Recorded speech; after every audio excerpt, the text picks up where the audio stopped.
Hi guys, সবাই কেমন আছেন? আশা করি ভালো আছেন। আমি আলহামদুলিল্লাহ ভালো আছি। তো আপনাদের মাঝে একটা ভিডিও নিয়ে আসলাম। ভিডিওটা দেখেন, অনেক ভালো লাগবে আপনাদের কাছে। রাজমিস্ত্রি কাজ নিয়ে ভিডিওটা করা হলো। দেখেন উস্তাদ আর হেল্পারের কাহিনী দেখেন। এরকম ভাবে কাজ করলে তো বিল্ডিং কত বছর উঠবে আল্লাহ ভালো জানে। ভিডিওটা সবাই দেখেন, ভালো লাগলে অবশ্যই লাইক কমেন্ট শেয়ার করবেন। ধন্যবাদ সবাই। এই শালা কামলা, এই বালু যা নেপা যাবো রে। আরে সিমিট আর বালু দিয়ে একসাথে মাহা নিয়ে আয়। এটা আমার কবেন না, আপনি তো খালি কোনো নেসবেন দেখেন, বালু নিয়ে আসি খালি আনতেছি। কি কামলা রে ম্যাডিন জিঞ্জিরা। এই বালুর রুমের মতো নে, রুমের মতো আগে বেলাস্টার রুম।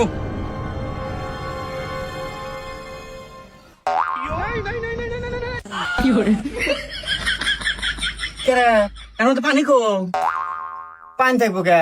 আরে ওস্তাদ, আপনি তো কোনো বালু আসবেন মাহানি আসবেন না কে? মাহানি আছি। গোষ্ঠীর ভিতরে কি কেউ এই রাজমিস্ত্রির কাম হয়েছে রে? আর কি তুই আজকে নতুন আছো নাকি কামে? কি কোন ওস্তাদ নতুন মানে? কামে কোনো খোঁড়া দিবেন না কিন্তু। আমি কিন্তু ঢাকা নয়া পল্টিতে আমি 10 তলা 20 তলা পর্যন্ত বিল্ডিং এ কাজ করছি।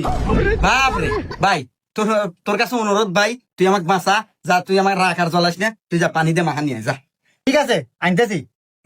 কোয়ার সময় ঠিক মতো করবো না, আর বুঝাতে পারি লেবার দোষ।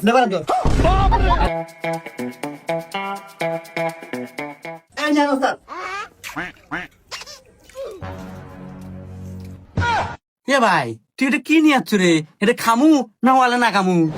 দেখেন ওস্তাদ, আপনি বালু পানি সিমেন্ট মাহানি আসবেন, আমি মাহানি আছি। এখন আপনি খাইবেন না লাগাবেন, এটা আপনার ব্যাপার। দেখেন দেরি আরেকবার হরবেন না, আমি কিন্তু 1 ঘন্টা দিয়ে দেবো।